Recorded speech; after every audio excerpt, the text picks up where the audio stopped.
বিশ্ব রাজনীতির কেন্দ্রবিন্দুতে এখন এমন এক অদ্ভুত নীরবতা বিরাজ করছে, যেখানে প্রতিটি পদক্ষেপ মনে হচ্ছে বিস্ফোরক।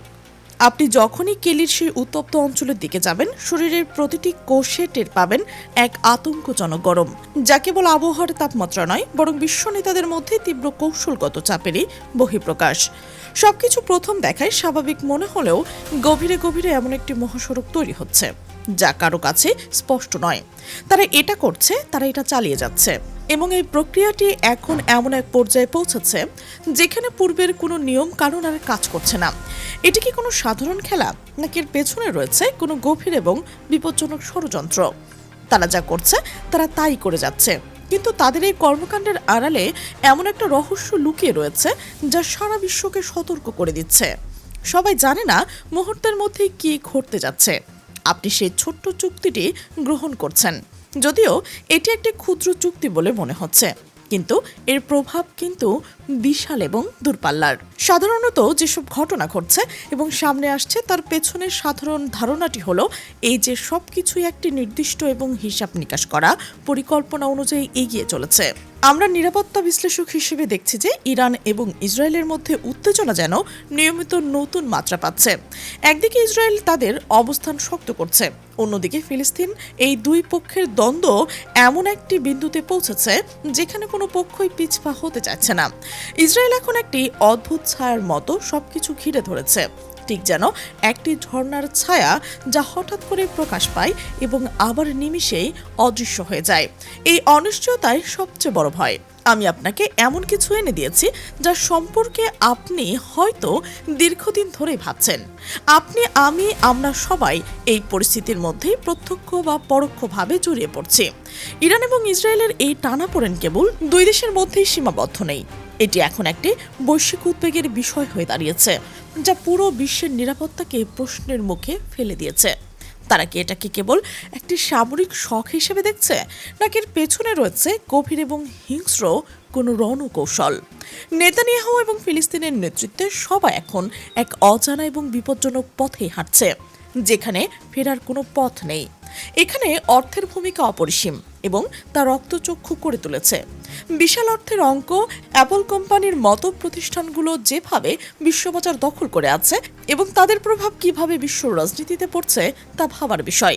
একজন প্রেসিডেন্ট বা রাষ্ট্রপ্রধানের ভূমিকা এখানে অত্যন্ত গুরুত্বপূর্ণ এবং নড়বড়ে। কোন থেকে কোনো গুলি ছোড়া হলো সেই লোকটির দিকে সবাই তাকিয়ে আছে, সবাই অপেক্ষা করছে কে সেই লোক এবং কেন তাকে এমন একটি নিশানা করা হলো। ফিনিক্স শহরের উত্থান, ইরান এবং ডোনাল্ড ট্রাম্পের মধ্যে সম্পর্ক, সবকিছু মিলিয়ে এক জটিল এবং রহস্যময় জাল তৈরি হয়েছে, যার মাঝে আমরা উচ্চতে আসলে কি প্রয়োজন। ইসরায়েলের উৎস বা উৎপত্তি নিয়েও এখন প্রশ্ন উঠছে। মিকি, সে কি আপনার সাথে আসবে? ফিলিস্তিনের পরিস্থিতি এখন এমন এক জটিল, যেখানে একাধিক বা মাল্টি লেভেলের সমাধানের প্রয়োজন হতে পারে, যা কারো কাছে সহজ নয়। আমার কাছে সে সম্পর্ক কিছু গোপন তথ্য রয়েছে যা আপনিও জানতে পারেন। পরিস্থিতি এখন এমন এক পাগলের প্রলাপের মতো, এবং কেউ জানে না ঠিক কি করা উচিত বা কোন পথে যাওয়া আসলে নিরাপদ।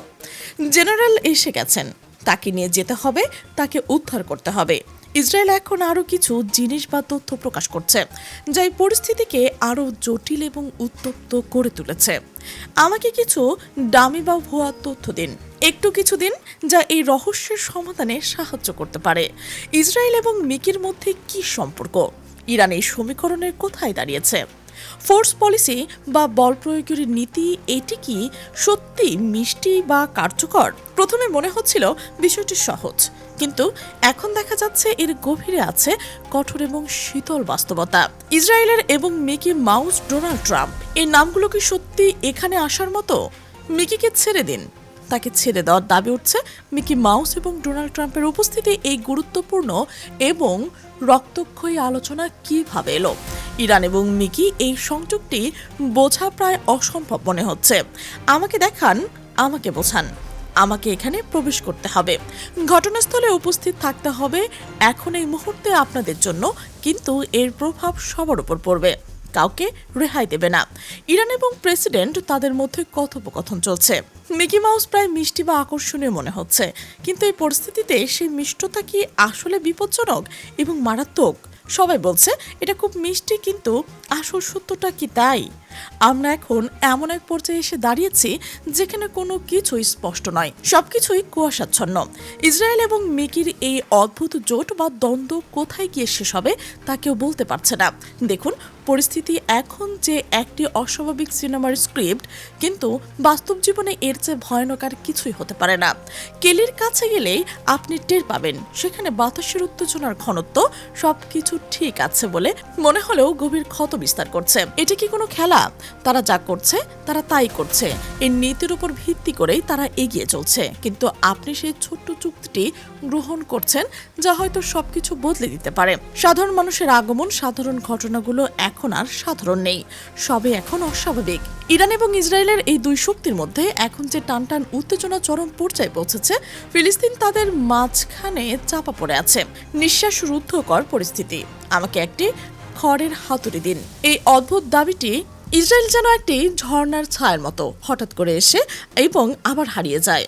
আমার কাছে এই বিষয়ে কিছু তথ্য আছে যা আপনাদেরকেও জানা প্রয়োজন। ইরান এবং ইসরায়েল তারা কি এটাকে শুধু একটি শখ হিসেবে নিচ্ছে?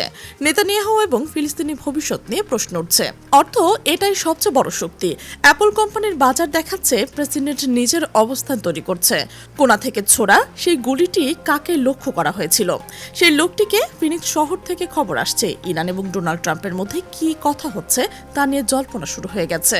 দেখেন, এই সবকিছুই শেষ করতে বা সামাল দিতে আসলে কি ধরনের পদক্ষেপ প্রয়োজন? ইসরায়েলের উৎস বা উৎপত্তি সম্পর্কে আমাদের নতুন করে ভাবতে হবে।